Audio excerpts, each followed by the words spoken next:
第2パネルを始めさせていただきます。モデレーターを務めさせていただきます。アセットマネジメントの小出と申します。よろしくお願いいたします。で、最初にごめんなさい。外国の方には申し訳ないんですが、7、8割方の方が日本の方でいらっしゃって、I'm sorry, Mike. I would like to moderate in Japanese first. So. It's okay. もしお持ちでしたらplease use the handset to hear the translation. I'm sorry. And also for foreigners, you can identify the personal background with the brochure in English. So therefore, this time around, at the beginning, I would like to introduce the participants' background in Japanese language briefly. まず最初に私のお隣にお座りの方はAdachi Masashi様でございます。自民党所属の参議院議員でいらっしゃいまして、当選2回ながらこれで2期連続で自民党の政務調査会の外交部会長をお務めでございます。もともと昭和58年に東大法学部ご卒業後、住友商事に最初お入りになられ、鉄道車両の台北輸出等をご担当など、ニューヨーク大学に留学をされ、弁護士の資格もニューヨーク州でお持ちでございます。それでも多分この直近の数週間はトランプ大統領の訪日のお世話で大変お忙しかったと思いますけれども、かつてニューヨークの法律事務所でも研修でお仕事をされたという、ご経歴をお生かしになって、私は今の自民党の安倍政権とアメリカのトランプ政権を党外交の窓口の立場で支えられている要の方であると伺っております。向こうが西正則様でございます。西様は、現在日本生命の顧問をお務めのほか、防衛大臣、小野寺防衛大臣の政策秘書をお務めでございます。1978年に東大法学部をご卒業後、防衛庁にご入庁になれ、通産省外務省等執行もご経験され、2013年から2年間防衛次官をお務めになりました。で、今回小野寺様が大臣に返り咲かれたご縁で、再び今政府の仕事に関わっていらっしゃいます。の隣がトーケル・パターソンさん、JR 東海の今取締役でいらっしゃいます。なぜ荒野の東アジアの地政学というテーマで、JR の取締役の方がいらっしゃるのかとお思いになるかも分かりませんが、おそらくは日本の新幹線をアメリカに売ろうということで、JR 東海の戦略上トーケルさんをぜひ、取締役にというようなお話ではなかったかと思います。現職に就かれる前はミサイルで有名なレイセオンに6年ぐらいお勤めだったようでございますけれども、この前事務所に伺った時に一番最初は海軍大学校を見て、海軍のパイロットとして T3 っていう練習機に乗ってたんだというお話をされてましたが、その後国防省でいわゆるインテリジェンスの畑に転じられて、大統領の特別補佐官として東アジアの政治について、ホワイトハウスで関わりを持たれたご経歴をお持ちです。最後は一番右側に座っておりますマイケル・ドゥーリー、冒頭に皆様にご挨拶をさせていただきました GIC のプログラムディレクターでございます。で、彼はもともとシェアソン・リーマンで、アラン・サイナイの下でエコノミストの仕事を始めて、もうこの2000年ぐらいからは割と小ぶりなコモディティ専業のですね、アセットマネージャー、McVeanトレーディングというアセットマネージャーでチーフエコノミストをしております。で、彼と出会ってからもいつも驚かされるんですけども、2000年に中国が WTO に加盟して以来、やっぱり中国を理解しないと商品の市場で勝負できないということで、最低でも3ヶ月に一度この17年間ずっと中国にフィールドトリップに出かけて、朝野のいろいろな方々と接触をして来られましたので、いつもですね他では聞かない非常にディープな話を聞けるので、私は楽しみにしております。で、彼はそういう面で米中という関係からアジアを見てどう思うかという、個人的な意見を聞こうと思います。ただ唯一彼の英語のスピーチで難点があるのは、山のようなですね、中国人の政治家の名前が英語の発音で出てくるものですから、私ども日本人としては習近平がシー・ジンピンぐらいしか知りませんので、事前にですねリストをトランスレーターの方に渡して、こういう方の政治家の名前が出るかもしれないということは事前に通知をしております。それでは前置きはこのぐらいにいたしまして、お隣の足立先生の方から15分ぐらいおのおのでお話をいただいて、その後ディスカッションということにいたしたいと思います。足立先生、よろしくお願いいたします。皆様おはようございます。ただいまご紹介をいただきました、自民党の参議院議員の足立正史でございます。今日はトランプ政権下のアジアの政治経済情勢ということで、私には特に与党の立場で日本の対米政策というのを、中心に、話すようにという、ことでございましたので、ちょっと今のトランプ政権と日本の関係、そして今外交政策というのがどういうことになっているのか、その辺をお話をさせていただきたいと思います。このトランプ大統領が昨年誕生する前の時点ですね、この時点で日本がどういう戦略、どういうふうに考えてたかというのは、やはり民主党政権から自民党政権になって、去年の時点で4年だったわけですけれども、民主党政権時代にやはり日米関係も非常に傷んでしまった、傷んだという意味はですね、相当ぎくしゃくした議論をせざるを得なくなっていた。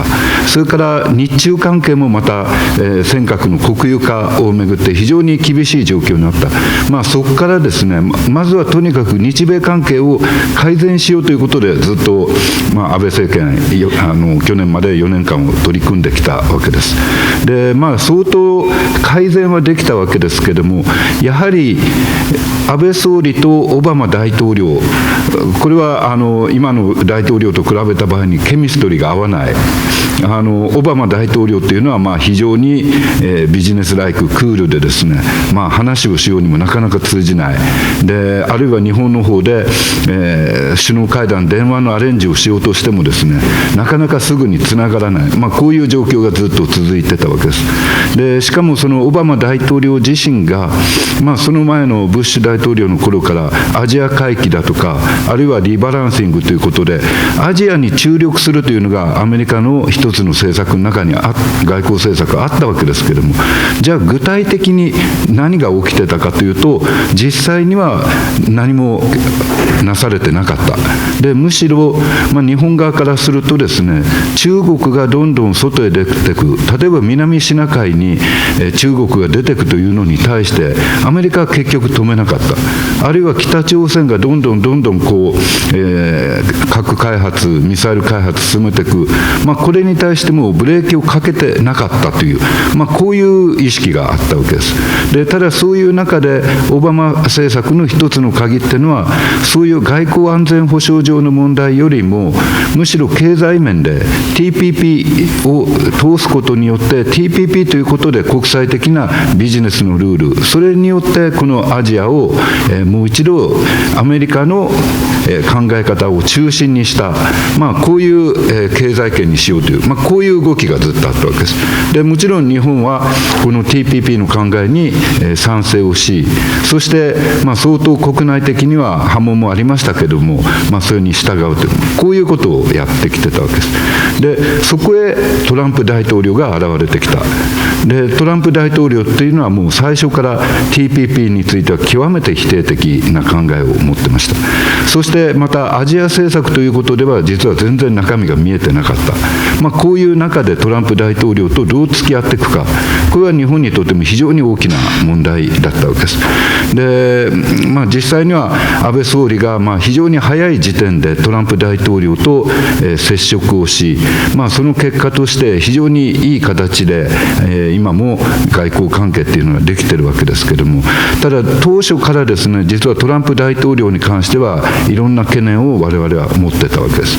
で、それはトランプ大統領というのがですね、よく言われるアメリカファースト、この政策、そしてあるいはとにかくディールなんだと、ディールということを言い出す、非常にトランザクショナルな大統領であると、こういう中でですね、例えばトランプ大統領の就任演説、これをその最初から最後までずっと読んでもですね、その中で従来日米関係でいろいろ議論されてきたような価値観について全然触れられてないわけですね。その価値観というのは自由平等といった基本的人権、あるいはダイバーシティ、民主主義、そして法の支配、そういったものについてトランプ大統領っていうのは全く触れてなかった。でところが一方でですね、これは非常に象徴的なんですけども、トランプ大統領が就任した日に安倍総理が、祝電を打っています。その祝電の文章というのを見るとですね、こういう自由平等民主主義法の支配といった価値観を共有する日米関係、これをさらに進めていくことが日米両国にとって極めて重要であり、世界にとって重要であると、こういう言い方をしてるんですね。だけども実はその相手方のトランプ大統領というのはこの部分については全然触れてない、それ以降もあまり触れてない状況がずっと続いているわけです。で、そういう中で幸いにもですね、トランプ大統領の周辺の方々、これは閣僚だとかホワイトハウスの人たちっていうのはこういう価値観の問題、価値観の共有っていうのを言ってるんでまだいいんですけども、ただトランプ大統領ご本人がどうかというと、やはりここはいまだにちょっとはっきりしてない部分があるんじゃないか。でこの価値観を共有するっていうのは、私ちょっとこだわったのは、これ価値観を共有しない同盟関係っていうのは何なんだと。そうするとこれは利害関係なんですね、単純に。つまりアメリカと日本が経済的あるいは外交的な利害を共有できればいいけども、そうでないとするとこの同盟というのは極めて相対的なものになる。でこの相対的なものになるというのは、日米関係よりもですね、米中関係の方がもしバーゲニングのネタが多ければですね、アメリカっていうのは、トランプ大統領っていうのはそちらを選択しかねない、そういう危惧がこれ実は当初からあったわけです。ですが幸いにしてですね、安倍総理とトランプ大統領が極めて濃厚なその個人的ボンド、個人的なケミストリー、これが確立されたということで、幸いにして今の時点ではこの共有する価値観をこの2人のパーソナルなボンドが代替していると、これが今の日米関係の一つの状況じゃないかというふうに思います。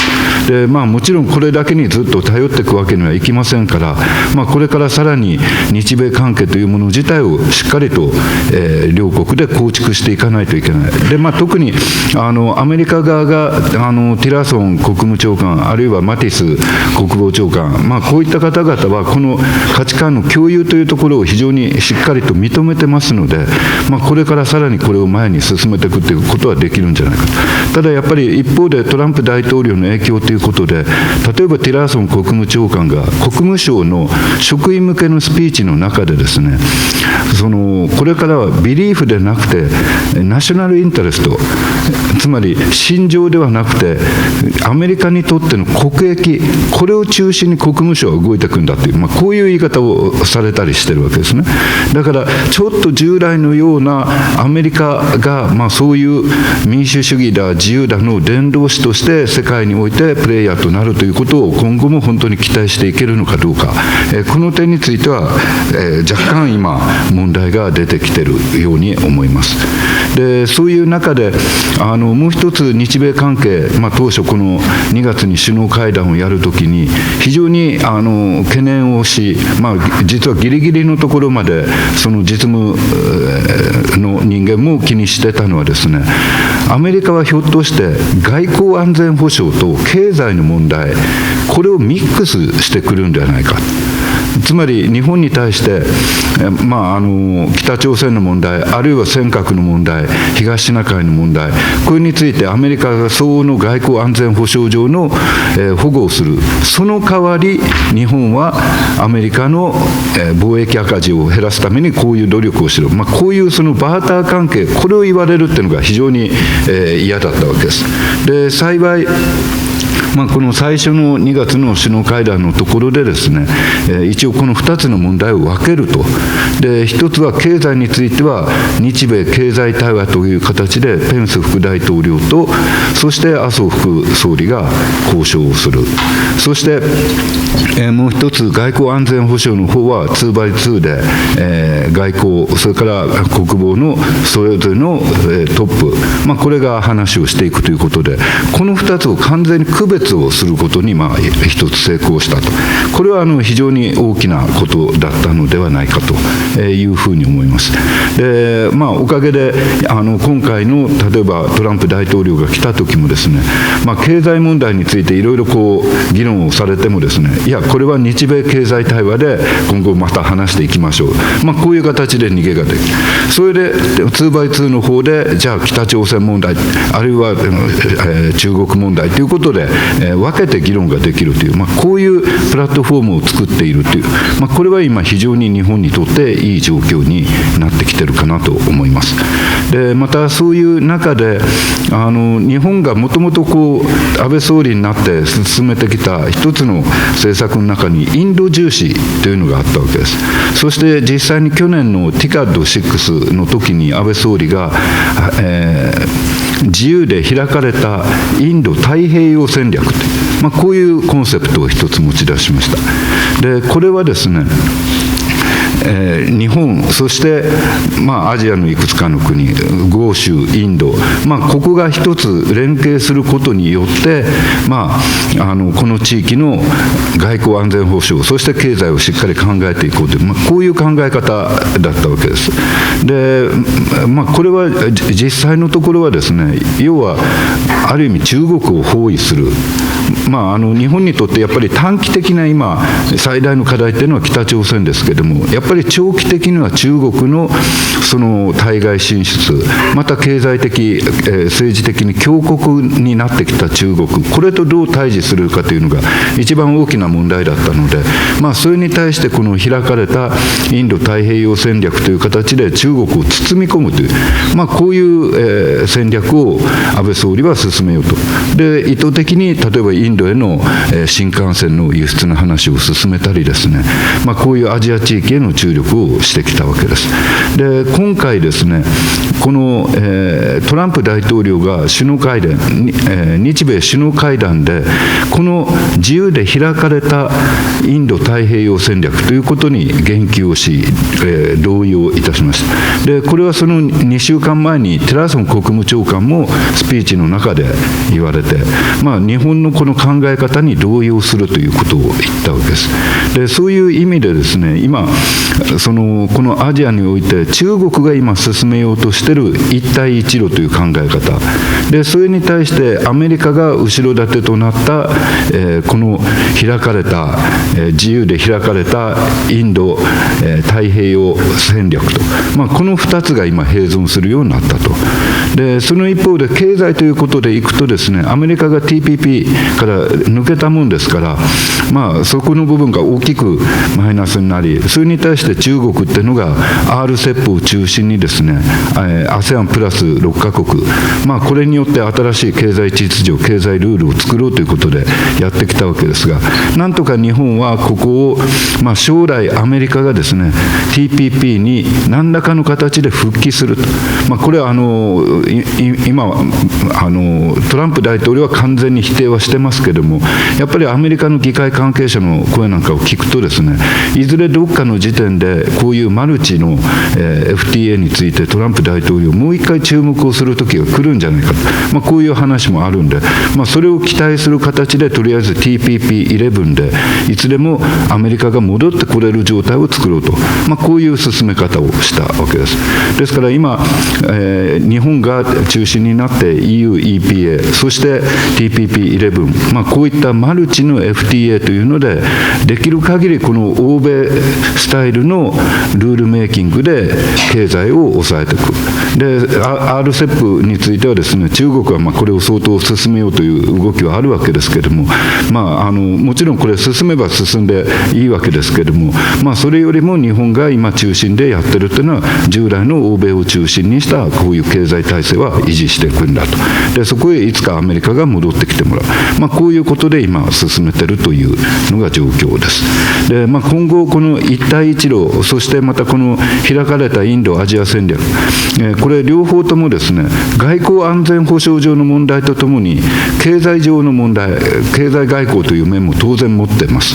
これが一体この2つがどういう形でこう並び立っていくのか、どちらが本当に実効性を持っていくのか、このあたりがこれから非常に難しいところになっていくんだろうと。で、それによって将来の中国との関係も変わってくる。それともう一つは、今のこの北朝鮮情勢をめぐるいろんなやり取りの中で、本当に米中がどういう関係を作っていくのか、経済まで含めた形の G2 というのを本当に作っていくのか、それともですね、そうではなくてあくまで、北朝鮮においては協力するけども、それ以外については依然として、対抗するんだという形が続いていくのか、これは日本というのはどうしてもですね、日米同盟というのがもう軸になって、日本独自で何かをやれるというところが非常に少ないわけですから、やはりこの両大国がこれからどういうふうに動いていくか、それを見ながら日本自身がどれだけしっかりと、そこで国益を維持していけるかという、こういう局面に今来ているというふうに思います。ちょっと、簡単ではございますが、今、対米政策についての全体の流れをお話をさせていただきました。足立様、ありがとうございました。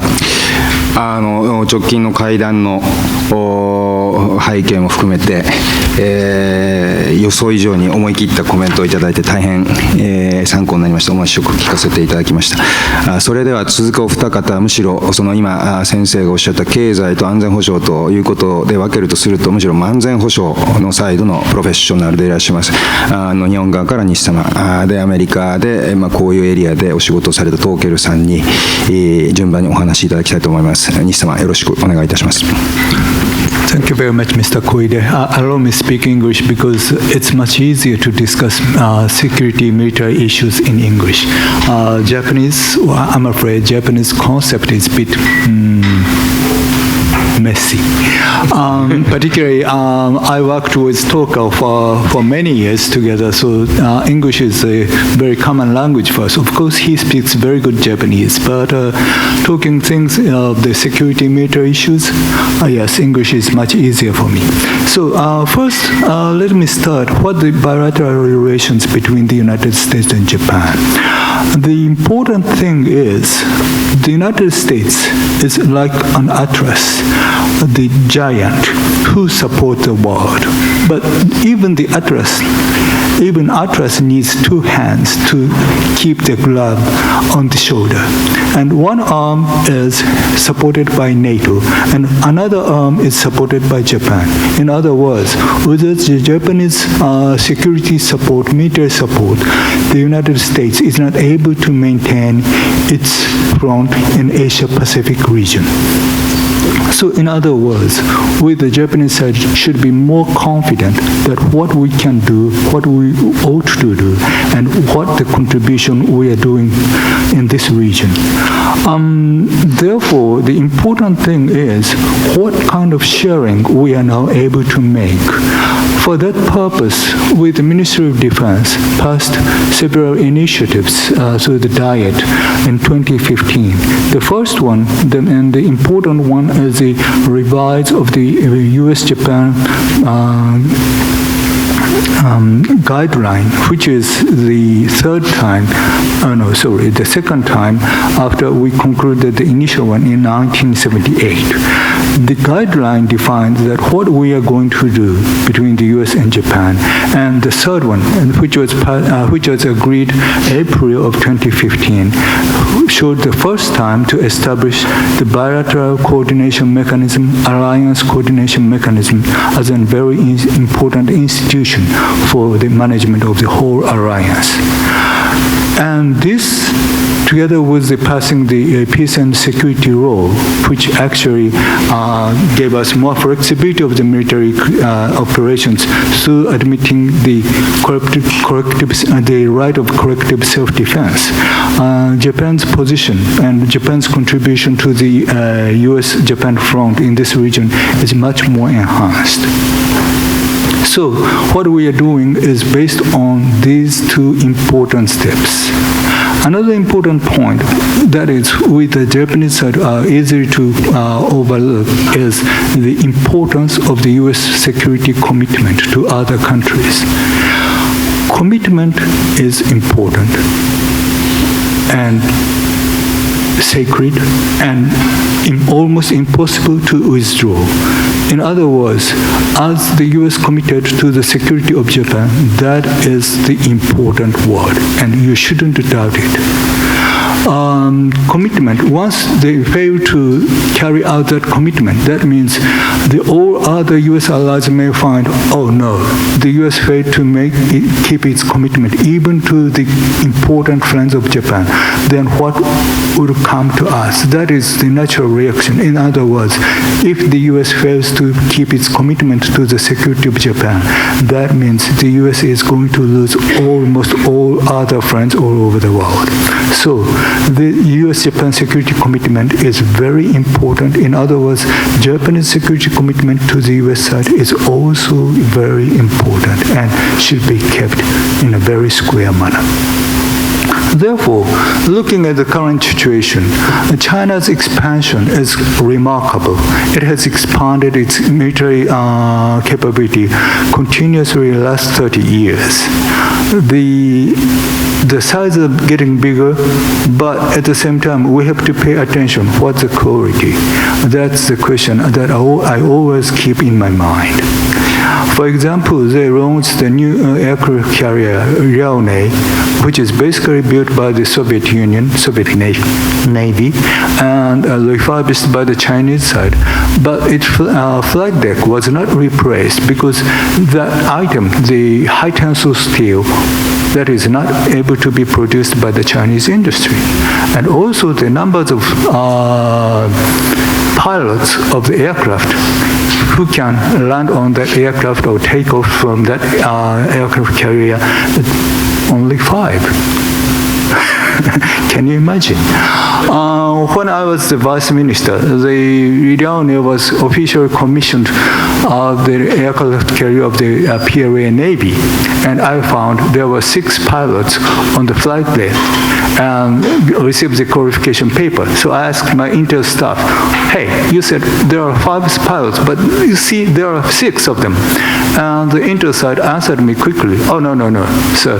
The light side guy, this one, yeah, he is a protocol officer. He's not a pilot. The rest 5 is a real pilot. So don't forget, there are only 5. So we understand their quality. The important thing is, as in the ordinary business side too, it may take 10, 15 years to get seasoned officers.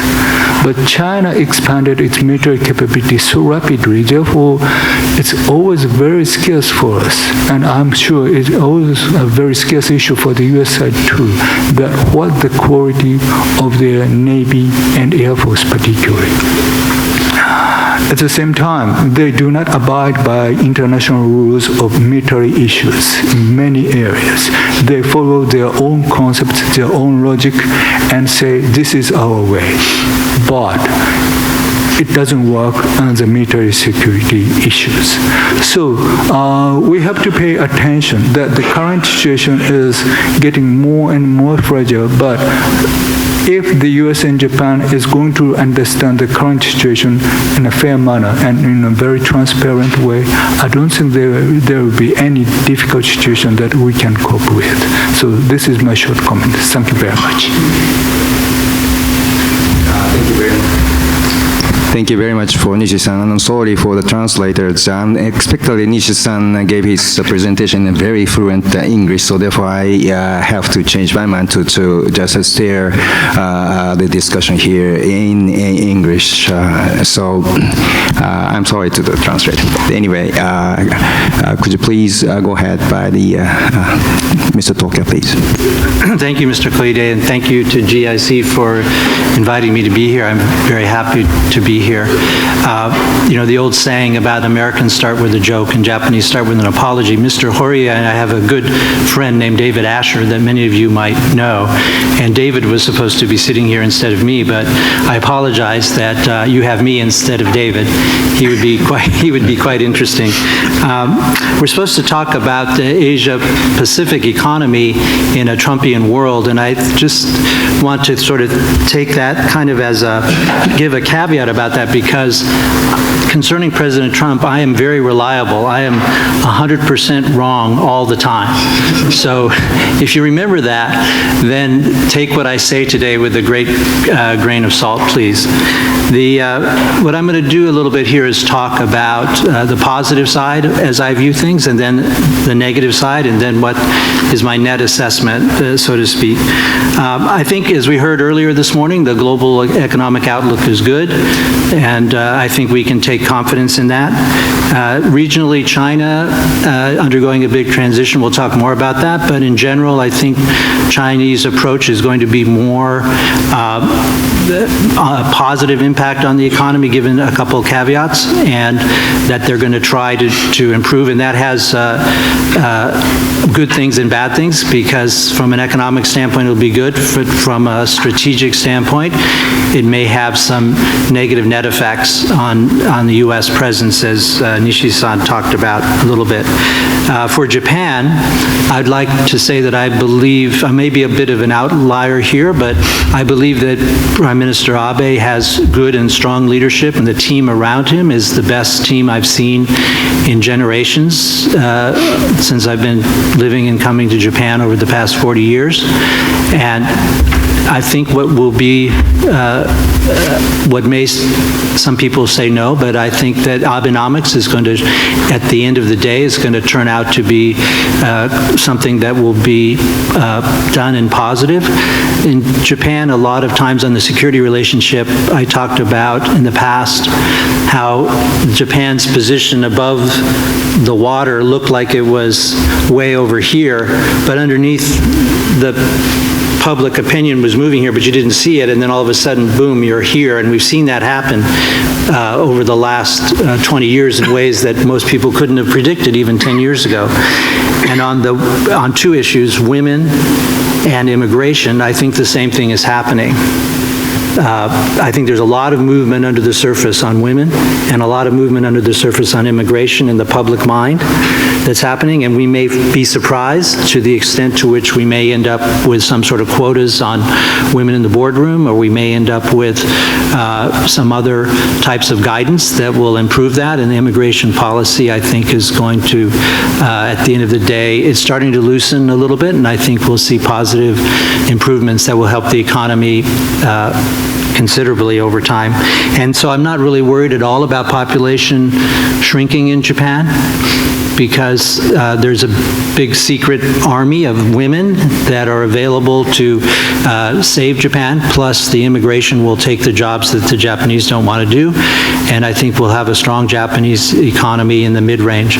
One thing that Chairman Emeritus Kasai frequently says is when people ask him about the Japanese economy, he said, don't expect it to lead the world. It's going to reflect the world. So if the world economy is good, Japan's economy will make steady progress. But if the world economy is bad, don't expect Japan to try to save it.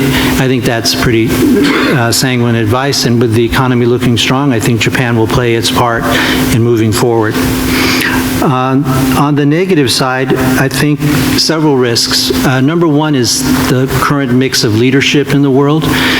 We have three inexperienced, or some might say immature, leaders who are also aggressive by nature. So we have President Trump, we also have Kim Jong-un, And we also have the new paramount leader, so to speak, in Saudi Arabia, Mohammed bin Salman. So MBS is consolidated. We'll talk a little bit about him a little bit later. And then we have Kim Jong-un, as everyone's well-versed in his proclivities, and Trump, we read about it every day. If you look about who they're facing two very experienced and aggressive leaders in Xi Jinping and Vladimir Putin.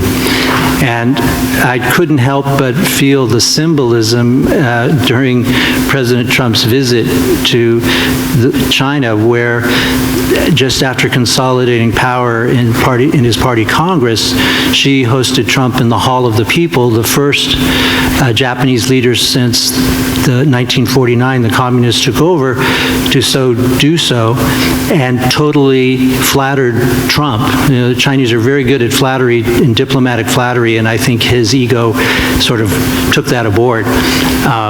But I would say that more importantly, the symbolism there was that we have just left the Mao dynasty.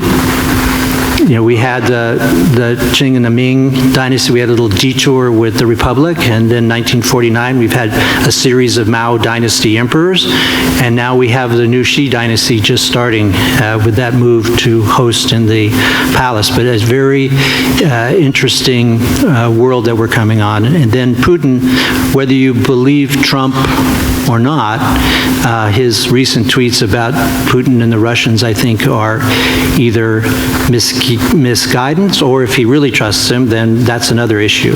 So anyway, I think these are two leaders that are strong and aggressive, and we have to watch this. North Korea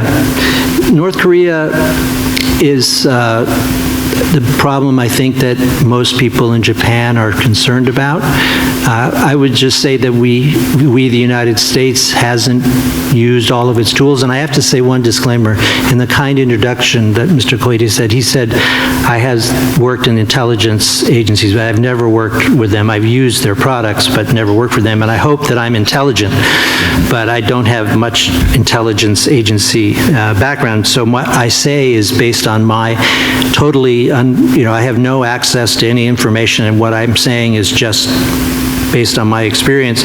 But I would say that my opinion is that there's a lot of tools that we haven't used yet with North Korea, short of war.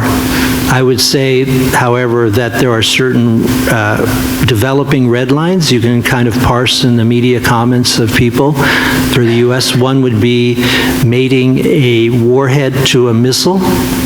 If we saw the North Koreans doing that, I think that's a potential red line that crosses. Another one would be a explosion of a hydrogen device, a hydrogen bomb. And then a third one would be an attack on any ally. And that doesn't mean that we would respond with war, but I think we would definitely respond with some visible show or actual force, including preemptive. Something preemptive could occur on those circumstances. I don't think anyone wants to see, even North Korea wants to see war on that peninsula, because it would mean a total change of regime in North Korea. And I think there's lots of room still to go in maneuvering the situation in North Korea. And so I don't put it on the top of my list of big threats, but there's room for miscalculation. On the China, risks in China, I think we haven't seen the progress that I expected on the regulation of state-owned enterprises and their balance sheets. In fact, maybe it was a lead up to the Congress that led to this, but we're seeing sort of a loosening of them and their financial ability, and so this squeezes the private market sector. So what Xi decides to do with the SOEs, I think, is important to watch. On the South China Sea and East China Sea, I'm starting to hear that at least the people advising Xi, and maybe coming from him himself, are looking for some kind of face-saving way to deal with these issues. I'm reminded of an American ambassador to China who wrote that diplomacy with China is about building a ladder to the branch the Chinese have climbed out on, so they can come down from that branch. If you realize that in China you can be executed for suggesting that any of China's territory be given back or advocating for that, it makes dialogue really difficult in China. So finding a face-saving way to allow them without giving up on Japanese sovereignty in any way in the Senkakus, I think, is something that might occur in the next couple years. The Middle East, the situation there, I think, is the most disturbing right now from a stability point of view. Not the consolidation of power by Mohammed bin Salman, but what is the implication of that for possibility of war with Iran? As a result of the consolidation of power and the reapportionment of rice bowls among the royals in Saudi Arabia, we may see, I think, an increase in oil prices up to $50 a barrel, around there. And then if there were to be a war between Saudi Arabia and Iran, then you would see higher oil prices, higher than $100 a barrel possibly. So that's the bigger risk, I think, for long-term macroeconomic planning that I can think of. And so what is the net of all this? The net of what I think is really, one is, what is the extent of President Trump's learning curve with all of these experiences that he's had? And as was mentioned earlier, the influence of the people around Trump and their ability to influence decision-making, I think, will determine whether the United States will be able or willing to play the role of maintainer of stability, or will it allow a certain amount of instability to proceed without any U.S. attempt to mitigate it? And I think that's the question at the end of the day. So hopefully Trump likes money more than he does other things. So thank you. Thank you very much for Mr. Torkel. I should say sorry to you because I made a mistake to introduce your personal background. Maybe I should have understand the generic differences between the two words, intelligent and intelligence, because our mutual friend David Asher always touch on your intelligent background. So therefore, that was one of the reasons why I just misinterpreted his comment for you. Lastly, could you please go ahead by the Drury, please. Thank you. So I'm going to be talking about China at some length this afternoon, so I'm going to, as the American on the panel, I'm going to keep my remarks pretty much on what I think the change to a Trumpian world is. I mean, the first thing is that, the Trumpian world was unexpected. The change from the democratically controlled Obama world, which was probably going to be continued under Secretary of State Clinton, was what most people were expecting right up until the election. And so it came on everyone in the world pretty unexpectedly, and we're trying to deal with not just Trump's learning curve as president, but the world's learning curve and how to deal with Trump as president. And I think the most important thing to understand in that framework is that Donald Trump is a small businessman. He's not a big businessman. Now, the difference between those is that a small businessman like he is, growing up in the world of rough and tumble real estate in New York, lives in a world of very, very tight profit margins and very, very intense competition. He sees the world as I win, you lose, not win-win, the way a bigger company might. And he thinks in terms of cost control, and he thinks in terms of keeping profiles low. He thinks in terms of tight political borders. Donald Trump's key advisors are his family. He's had the same lawyer and the same auditor his entire career. I know this because I worked at the Boston Company Economic Advisors in 1990. We were the fools that lent him $50 million on Adnan Khashoggi's yacht. So that was my first introduction to his politics in terms of debt and interest rates. If you're a small businessman, you believe in a microeconomy. And by that I mean you believe in supply and demand, you believe in a lot of, the basic Econ 101 type microeconomic concepts. If you're a big businessman, you tend to believe more in a macroeconomy. What's the difference? Well, this is, kind of fundamental, but a lot of people acting in their own self-interest doesn't generate the right result for an entire country. And this is what Keynes argued back in the 1930s about why we needed fiscal stimulus and we needed big government. Small businesses do not believe that. And then the third thing to understand is that there's, in the United States and everywhere in the world, a political economy. We live in a global world. One of the reasons that I'm the chairman of the Global Interdependence Center is because I believe that more than most people on this planet. I travel to China a lot, and I understand that my 3 millennial children will grow up in a world that is dominated by China, not the United States. It's a simple observation of math, how fast growth rates go. I also am married to an Iranian woman, and so I've followed the Middle Eastern politics very closely. And for years and years and years, Americans have told me about how something's going to happen in the Middle East that I told them, that's because you want it to behave like America. It won't behave like America. It's Muslim, and it will behave like Muslim countries. I make a very good living explaining China to Americans because Americans want China to be a capitalist democracy. It's not, and it never will be. So, in the same way, I'm explaining Trump to you from a point of view of, Trump is different than everybody else in Washington. There is a faction of the Republican Party that is the small business faction. It's about a third to maybe a half of the party. There's a faction which is the Rockefeller Republican Party, the big business party. People like Tillerson from Exxon represent this wing of the party.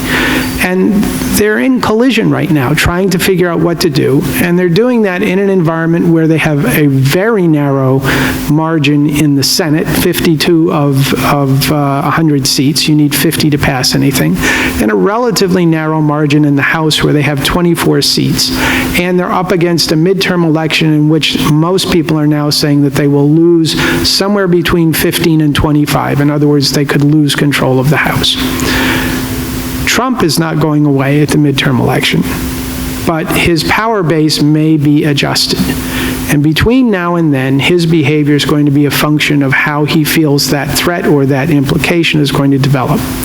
He was elected on the basis of 3 things: rolling back regulation, getting rid of Obamacare, the medical care expenses in the United States, and a tax cut or tax reform. He doesn't really care which, just tax cuts or tax reform. Regulation is moving ahead very rapidly, so that's a win. Obamacare failed 4 times, so that's a loss. And now all of the effort is on tax reform, and because of what happened in elections just a week ago in the United States, the threat to the Republican Party grew, and this increased the chances that we will have tax reform in the United States this year. Increased for the very same reasons that Obamacare was passed in the first 2 years of President Obama's term. Clinton, George W. Bush, Obama, and Trump all entered as President of the United States with complete control of all branches of the government, the House, the Senate, and the presidency. All of them failed to get much done in their first 2 years and were wiped out in the midterm election. That's probably what we're facing under Trump. The same thing that happened in those 3 previous cases was that facing the fact that they may lose power at the midterm, they were empowered to pass something rapidly that basically played to the party base. So you're going to hear a lot of people saying all the reasons that tax reform can't pass. I'm going to tell you, and I'm a Democrat, I've got JFK tattooed on my left ass cheek and pretty far to the left on my left ass cheek. I grew up an Irish Catholic boy in Boston. I'm here to tell you that he's going to win because the Republican Party needs a win, and they will sacrifice some part of the Republican Party, the Rockefeller Republicans in New York, New Jersey, etc., to get that passed. Now, how does that all play out for, the Asian political economy in a Trumpian world? It means that Trump is going to have wins and losses, and he's still going to be a mixed position as president going forward. But he's never going to change his America First policies. He's never going to change the fact that he looks at the world through bilateral deals as opposed to multilateral relationships. So he's just been in China. I just came back from Mexico City, where Mexico is convinced that he will abrogate NAFTA and walk away from the NAFTA agreements, and they're ready for this. One of the big sticking issues with NAFTA is Chinese auto parts coming into Mexico and getting the Mexican lower NAFTA tariff and then coming into the United States. So he was just in China, and they negotiated a bunch of deals, and just around $250 billion worth of deals were promised to U.S. companies. And one of the biggest ones was that Chinese auto parts could come directly to the United States at the Mexican tariff. So you explain to me how that makes any sense. The way it makes sense is that there's a bilateral agreement with Mexico and there's a bilateral agreement with China. And an agreement where China is using the Mexican bilateral agreement is unacceptable, but one in which there's a face-to-face negotiation for exactly the same thing is acceptable. This is the world of Donald Trump. It's point to point, it's face to face. So his relationship with Putin, his relationship with Xi Jinping, his relationship with Abe and all of the other leaders is the most crucial factor. There is an ambassador to China. It's my good friend Bill Hagerty. There is an ambassador, to Japan. There is an ambassador to China. There aren't ambassadors to a lot of other places. And that tells you something about how the informed world goes. Like I said, I was in Mexico. We have an ambassador to Mexico. It's a holdover from Obama. She might as well not be there. And there's no plans to appoint a new one. So this is the world. It's point to point. Patrick Harker was up here and he was talking about the appointment of Jay Powell as the new chairman of the Federal Reserve. From my point of view as an analyst, Trump achieved a trifecta, 3 wins in 1 when he appointed Powell. 1, he got the low interest rates that he had with Janet Yellen, and as a real estate-oriented businessman, he likes low interest rates. 2, he got much more deregulation with Powell than he was going to have with Yellen, so that's a win. And 3rd, he didn't have to hire anyone. He was already there. He was already working. We don't have undersecretaries in the State Department. We have a lot of empty places in government in the United States today, and it's not a mistake. It's not because people don't want the jobs. It's because the government is being flattened by a small businessman who wants less people making less decisions so that more power goes to the top. And that's the world that we're going to live in for at least the next 3 years, and probably the next 7 years, 8 years, because he's probably going to be reelected, because if anybody in this room can name the contestant from the Democratic Party who's going to fight him, I would like to know, because I'm a Democrat and I haven't a clue. Most of the guys they're talking about are 180 years old or more. They probably won't even be there in 3 years.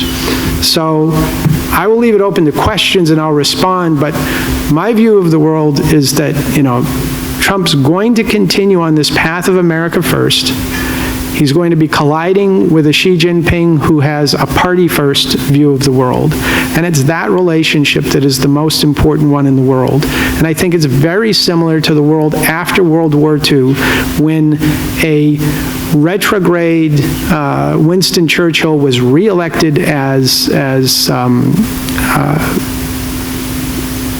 Prime Minister of England and wanted to go back to the way things were at the same time that forward-looking people were being elected in the United States in the Marshall Plan and a great development. And that's where we are now, except that it's Trump who's looking backward and wants to go back to the way things were in the 50s and the 60s in the United States. And Xi Jinping, surprisingly, has a much more outward view than any Chinese leader ever in 5,000 years of history has had. I don't know how that'll work out. I just know that that's the force that's at work. Thank you very much for a very interesting presentation about your own personal observation of the Chinese and China-U.S. situation. First of all, by the way, if you have, some of you have some questions, I would let the audience to raise their hands first. If not, I have some questions, but do anyone? No. Takita-san, please.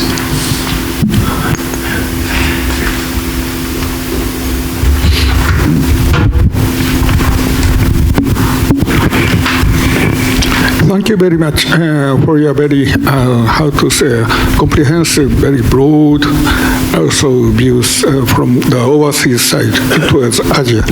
Then I'd like to raise one very simple question to the panelists from the overseas concerning about the TPP-11. Japanese government has achieved such a general agreement of the TPP-11, mean the excluding the United States. Then I'd like to touch upon your assessment of the role of the TPP-11. Will it have the very positive meaning towards the Asian side or another meaning? I'm very happy to touch upon your views. Thank you. So TPP from an American point of view was basically a U.S.-Japanese bilateral trade agreement that some other people piggybacked on. Most of the other countries in the TPP already had some level of advanced trade FTA with the United States. So the fact that we stepped away from TPP has a bigger impact on Japan than on any of the other countries. That does not mean that there won't be discussions for a bilateral trade agreement with Japan coming up. And relationships between Abe and Trump seem to be pretty good, so that might be interesting. But I do think TPP will go forward without the United States, because one of the things that I saw in Mexico, that I've seen in Argentina, that I've seen in a number of countries that I visit, is that Trump stepped away from Kyoto, he stepped away from Paris Accord, he stepped away from the Iranian Accords, he stepped away from a lot of things that have been negotiated in the past. And countries are beginning to realize that they can't necessarily depend on the United States as being the global leader anymore, and that they have to protect themselves by going other ways. So Mexico, for instance, which does 80% of its trade with the United States, is very much in favor of the Pacific Alliance and doing business with Chile and Peru and Australia and New Zealand, looking for new markets as fast as it can. And I think that's one of the new trends in the world, is that there'll be a lot of new bilateral, multilateral agreements between everyone but the United States, because the United States is going to be in this America First shell for some time.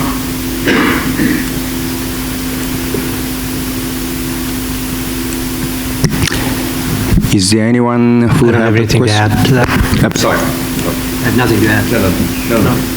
No, I just want to say I have nothing to add to that. So is there anyone who have the question from the audience? No.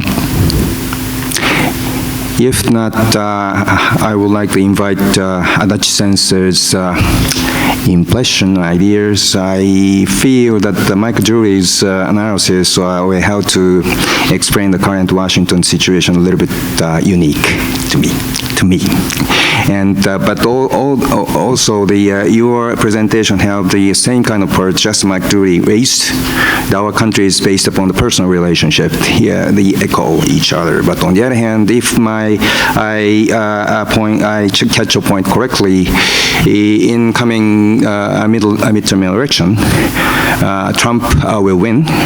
Cannot lose. The second half of his term is very important to realize the policy, but at the juncture, maybe the policy raised by the Trump administration just have some compromise whereas inside the Republican Party.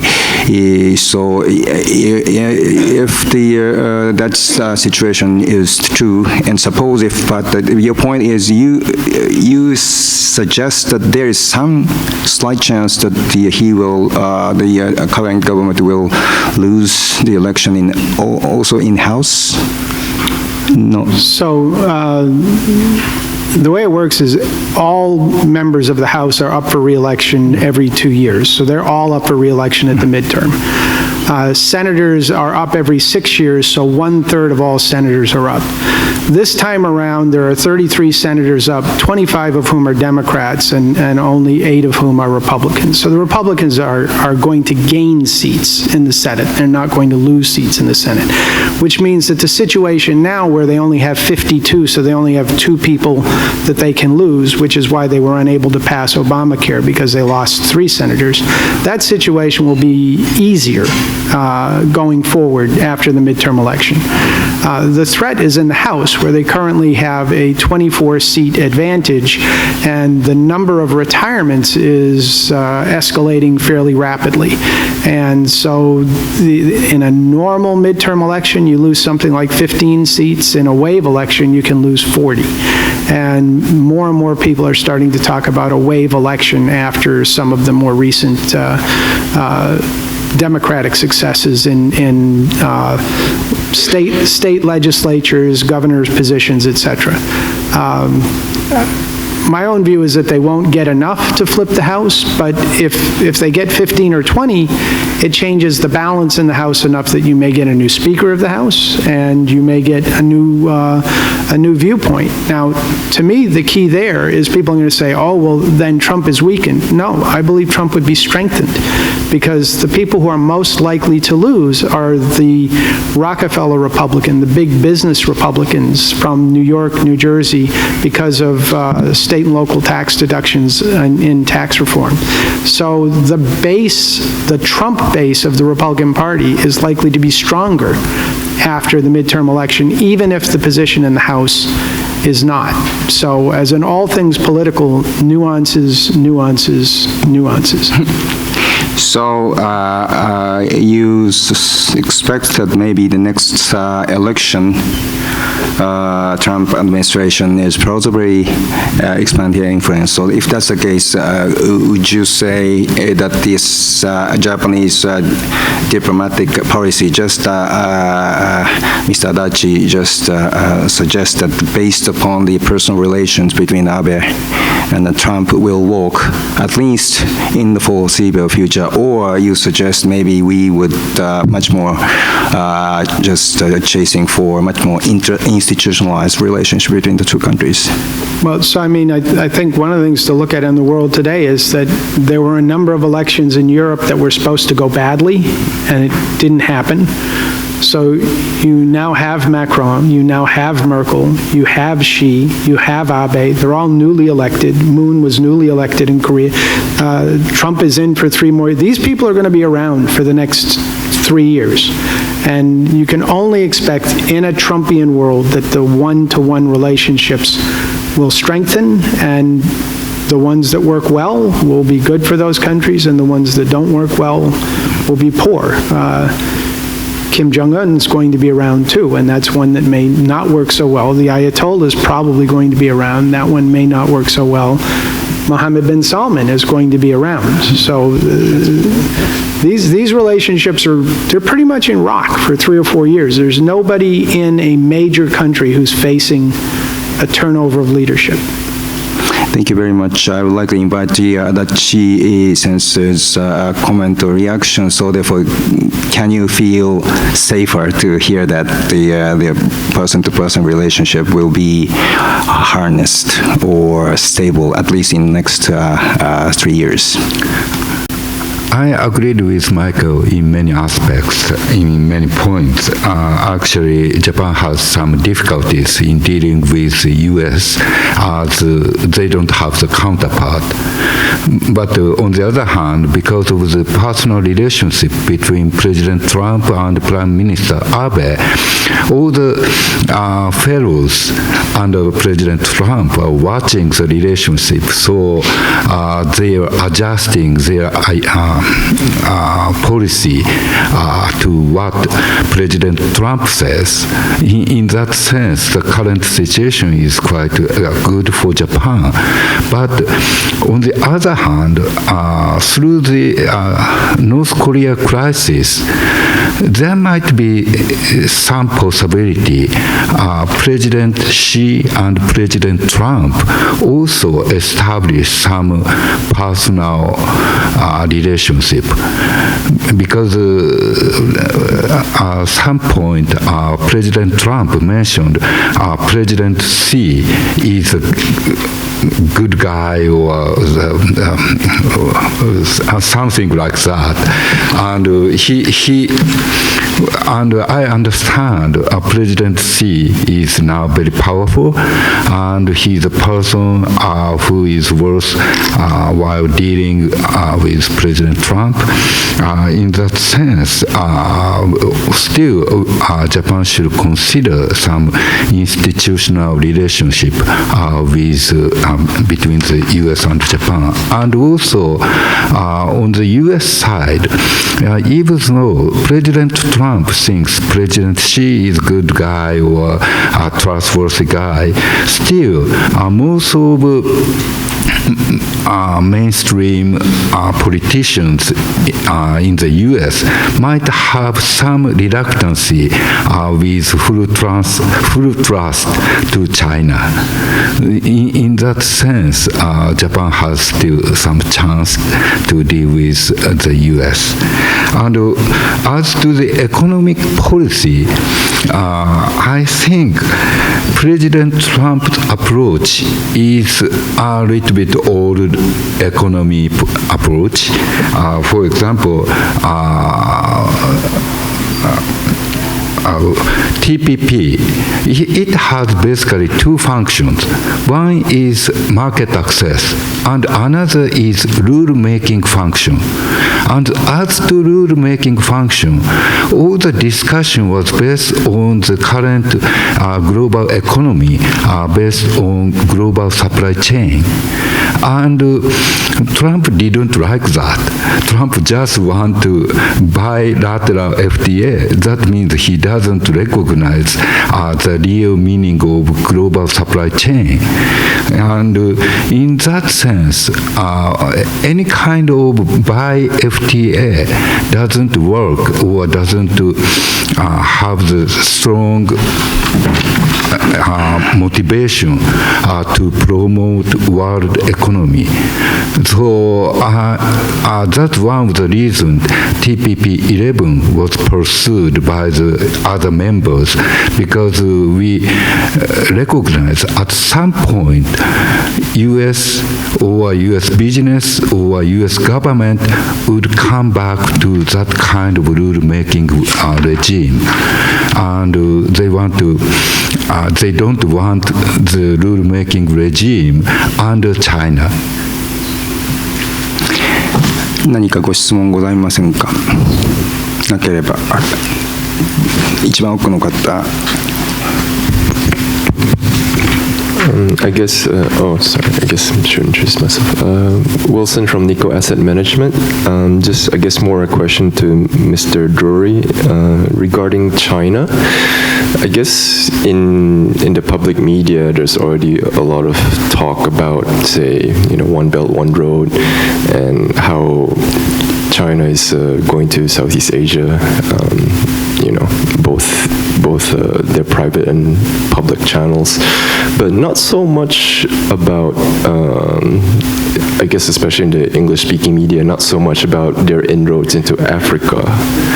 And I was wondering if you have any insight on that, just because, just from the anecdotes I hear, limited as they are, it seems that they've been making inroads into Africa for quite a while. It's just that it's not covered at all in the Western media. If you have any insights in that. So this is a little trickier in Japan than in most of the audiences I deal with, but Americans, as they go out into the world, have three legs to their stool. Capitalism, democracy, and Judeo-Christianity, a view that, from their religious beliefs, that they should make the world better where they go. The Chinese don't have those three legs, especially the Judeo-Christian. They're Buddhist, Confucian, Taoists, all three believe in preordainment, and they basically, if you want to kill your people, kill your people. If you want to If you want to, ruin your land, ruin your land. We're just here to do business. We're just here to deal with you. So the Chinese have found inroads in Africa that America won't make, dealing with countries like Sudan, Angola, a number of places. They've built their first military base in Djibouti on the Red Sea Straits across from Yemen to protect themselves from piracy in that area. But they basically are making deals for any resources, not just in Africa, but in Latin America as well, Australia as well, where any resource relationship is fundamental to them. And they're making the same relationships in Canada and the United States. You were talking about the types of deals that might get made, so soybeans to China or LNG to China, those are easy deals because they're one-to-one. The supply chain, that's a trickier deal, so how do we deal with auto parts made in Thailand that go into a Japanese car that come to the United States? That's much trickier under a bilateral arrangement instead of a multilateral arrangement. So simple commodity trades are more likely to be more advanced in their development. But yes, the Chinese are moving rapidly in that direction. Just a comment, you were speaking about defense earlier and the lack of aircraft carrier pilots for the Chinese. The Chinese will never have aircraft carriers, not in any significant amount, and they don't need them because they're building one belt, one road. They will have an army. They will have a land-based access to everything that they want to get to. They don't care about crossing the Pacific to get to the United States because they already do that through their trade relationships. They don't even know where the Atlantic is. They could care less. Their world is in Southeast Asia, and their world is growing 5%, and they will dominate that world. As to naval power, they'll never have it. What they will have, and in fact it's on the front page of the FT today, is they dominate space at this point. They have much more advanced satellites than even the United States, particularly satellite killers, which means that they control that airspace, and that is the future. Again, the United States is talking about building more aircraft carriers. We're looking back to the 50s, and they're developing the next generation looking forward. It scares the hell out of me. So is there a question?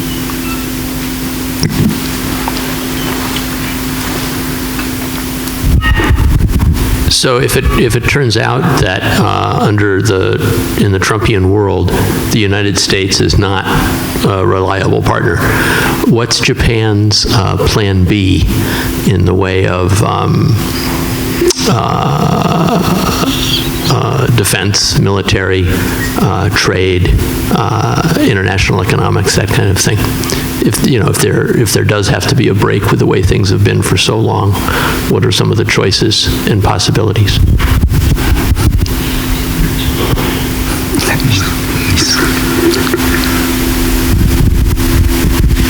As for the security field, we have 4 good leaders in the Trump administration: Secretary Mattis, Secretary Tillerson, General McMaster, and Chief of Staff, General Mr. Kerry. All these people share the same concept of the military strategy, security strategy together with us. Particularly Secretary Mattis's initiative is outstanding. So far, we didn't find any difficult situation. Yes, there are some how can I say, mismatches between the president and the secretary. But in most cases, the secretary convinced the president that this is your decision, this should be your decision. This kind of persuasion is so far effective. Of course, the U.S. organization itself is based on the command chain of the military-like things. Therefore, once the president is determined that you do so, and then all other steps have to obey to that order. But under the current situation, we don't find any difficulty to coordinate with the U.S. side. The growing thing is, for example, we haven't discussed anything about the credibility of the extended deterrence of the U.S. military capability. About 10 years ago, we started that said about 5 years ago. And this conversation went very good. And this actually enhanced the mutual confidence between the US and Japan. Therefore, I'm afraid that China is getting more skeptical about the possible US-Japan initiatives heading to China and trying to overcome China's space. That's the obsession of the Chinese side for many years and still going on. Thank you. I think the current North Korea situation awake Japanese people. As Nissan said, 2 years ago, Japanese Diet enacted the peace security law, and still, just last election, some parties argued that's unconstitutional or that the war law, but frankly speaking, the current situation, Japanese missile defense system is not enough to defend Japan. And we are heavily relying on the extended deterrence power of the US. And now Japanese people are starting to recognize this situation. Under such circumstances, cooperation between the US and Japan in security side might be deepened. And in fact, at the time of the summit meeting in February, President Trump mentioned that not only the function of the Article 5 of the US-Japan Security Agreement, which means the US would defend Japan, but also he mentioned the function of the Article 6, which means the US might have the base in Japan for regional security. Then Japan and US are now agreeing on the regional defense importance right now. In that sense, the US, even though President Trump might have some different ideas, still all his fellows have the traditional stable security policy, and we may have a good chance to talk. But if I add something, the US and Japan should deepen the trade defense trade cooperation or something like that. That's not only the matter of buying Tomahawk, but also we have to consider how the US and Japan can jointly defend the regional security. Thank you. Thank you very much. Then I would like to ask some questions. I just felt a little bit relieved that the Torkel said that the North Korea's issue is not on the top of your list as a risk factor in the global political economy. I just feel relieved. Recently, one of the Japanese businessman visited the DC to have a contact with some of the congressmen. He could not disclose the name of him. Supposedly, he is a very hawkish or neoconservative type person, but he have heard that at the end of the day, the probability of the military real conflict between the U.S. and North Korea is 80%, 80, and he was just frightened. But on the other hand, my friend just once engaged in the military service in the United States says that don't too much worry about that. Maybe that probability is about 2%, 20%, but the 20% is still very high a number. So therefore, even if you said the current situation in North Korea is well tamed, named, but if on the collision course or the in the chicken game, suppose if the either side will miscalculate the possible reaction from the other side, at that juncture, there is a popular agenda in this kind of discussion in Washington. Is their so-called Little Rocketman is totally insane, or the psychopath? Psychopath means there is some room for him, for us to expect he has some level of rationality to understand his position just rationally. So therefore, could you invite a little bit naive questions? What do you say about the probability of the real hot something in coming future? I went to North Korea in 1995, January, and I came back and I told everyone, I went with Jim Lilly, who was ambassador to Korea and China, and two other people, Don Oberdorfer from the Washington Post and Professor Kim from George Washington University, and we were there for 10 days, and I came back and told everybody that I met that North Korea would be gone within 5 years.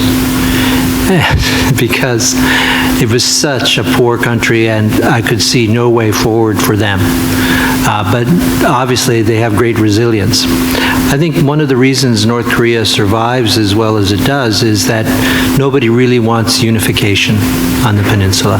I used to think when I was in government that our goal was a unified peninsula with the capital in Seoul. I no longer believe that. I think everyone, with the exception of human rights activists and idealists like myself, more or less, prefers a separated peninsula for a variety of reasons. The Chinese certainly do. I think the Japanese do. And I think the South Koreans, up until the current president, certainly do. He may have certainly a different type of approach. We don't know what it is, but he's not approaching that unification from a conservative approach. He's thinking of it in more of a North Korean way, some sort of, I don't know exactly, but we don't know. But so for a lot of reasons, I think this state will continue. And I think the message can be communicated to Kim Jong-un that it can continue under his leadership given he withdraws from this nuclear development of nuclear weapons. So what he's hoping for is the U.S. will accept a deterrent strategy and allow him to keep nuclear weapons. He can declare victory. He's in excess of 60% of GDP on military spending. We're at 4%, Japan's at 1%. He can't continue what he's doing. And he doesn't want to have rapprochement with China, he'd be swallowed up. He doesn't want a rapprochement with South Korea, he'd be swallowed up. So he hopes for a life raft or a life ring from Japan and the United States. That's what he really wants. He wants enough attention to him that we won't ignore him and we'll throw him a life ring to save him. So I think he's not crazy, he's not psychopathic. He is very much in the tradition of his father and grandfather, and he wants to maintain the Kim family dominance there. So he's not going to create a war because he knows he'd be done. An attack on Japan would ensure that. Attack on South Korea would ensure that. So he's not going to do that. He's going to play on the margins. And if we are clear what those margins are, and if he believes that it is in fact what our red line is, then there's room for some face-saving way out of this for him. But again, the onus is on Japan and the United States to find that, and it doesn't mean agreeing to his nuclear program. That is a non-starter for the US and Japan.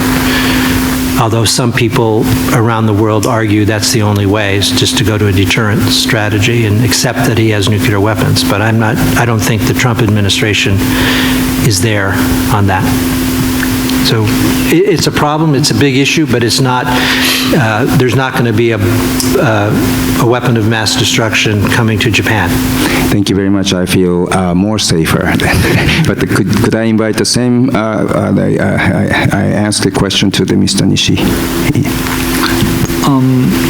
The current stalemate may stay for many years coming because the time in the past was rather beneficial for the North Korean side. They enjoyed the time for developing nuclear warhead, also the missiles, but now they have about to be completed.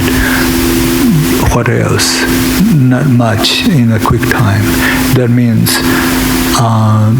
they are losing the benefit of the time, while the U.S. side showed that what the U.S. would like to do as a sanction upon North Korea, and that made quite clear to the UN Security Council. Of course, the agreed point was based on the compromise, but still the goal of the sanction is quite clear, and that is shared by Russia, China, and all other countries.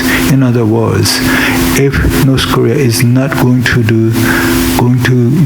forward to solve this situation, the sanctions are coming. That means the value of the time on our side now. So this stalemate may stay, but sooner or later, North Korea may show its decision that what they are going to do, but that doesn't mean they are going to a military initiative, because that is too risky initiative even for them. So, well, we have to stay patient for a while and wait and see what's coming from Pyongyang. That's my understanding. Thank you very much. As a matter of fact, time is running out, but I just come to one possibly good question to the Nishi-san. Lastly, the Adachi sensei says that in the future, maybe from the U.S. side, although she provided the unprecedented hospitality to the Mr. Trump in the recent visit, but still from U.S. side, in the near future, it may be the agenda whether Premier Xi is sort of reliable person or not. But once I had a chance to listen to your presentation, Nishi-san's presentation, you even quoted the Chinese classic philosopher, the Kunshi. And as far as I remember, the Kunshi's punchline, as a philosopher correctly, his view is that human nature is evil, sort of. Could I invite a brief comment about the way how to understand the personality and background of Xi from your very unique point of view? My understanding of Xi Jinping is this, that she was promoted by Jiang Zemin. But the first thing he did when he was about to gain the power was to kill Jiang Zemin himself. And also he smashed his almost like a brother type of person, Bo Xilai. So he prefers his power, but he doesn't prefer to be controlled by others. In other words, he is really the power-centered type of thinkers. And also this invites skepticism from Vladimir Putin, because current Sino-Russian border is agreed between Jiang Zemin and Jiang Zemin and Vladimir Putin. But this current border is designed during 19th century when China was really pushed back by Romanov Russia. So the new guy who was about to smash Jiang Zemin, who also says that revival of the glory of China, how this new leader can survive with this depressed concept of pushed down border. So this is going to invite very serious skepticism from Vladimir Putin. Therefore, it will be very interesting to see what's coming, not only the relations between US and China, but also the relations between Russia and China. The global power game is about to start the new phase. Thank you. Thank you very much for listening, everyone. So could you give your hands?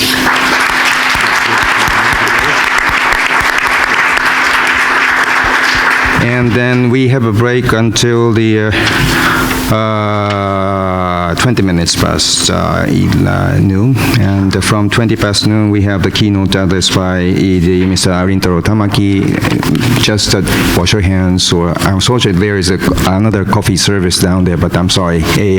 Before the luncheon, we have a keynote speech. And please come back here in 6-7 minutes. Thank you very much. Like your whole system, Trump does a swab. It's just like, so it's, if you start to that perspective, it's a hell of a lot easier to understand. You know, some part of their work. And I just don't think it's that hard to understand. I'm going to comment second because I can name 5 guys. So I met him in 90.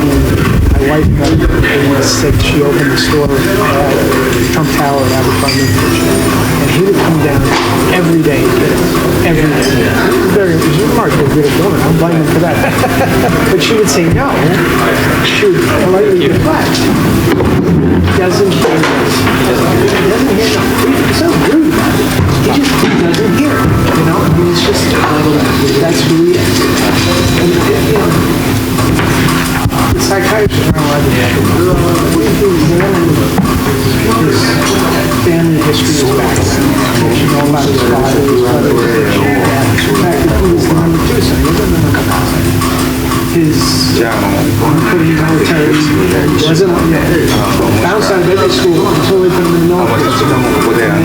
Fights about that. The military school can't bounce you out. There's a military school in the police and you can bounce you out. Why would anybody say that?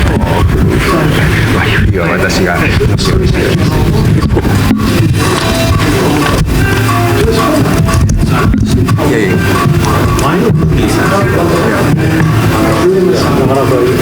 やいや、面白いんですよ。いや、だから高井さんをご紹介しようと思って彼なんです。彼要するに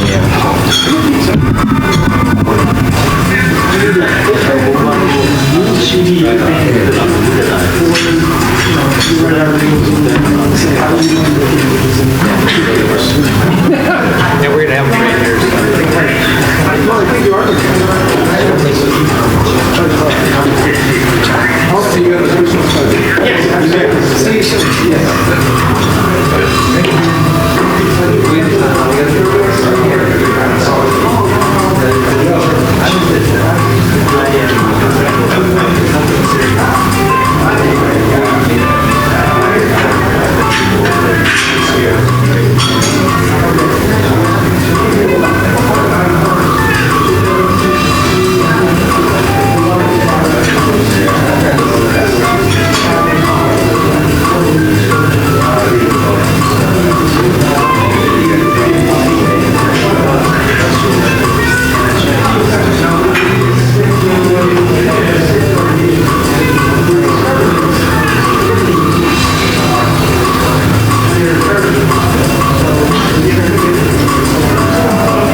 you.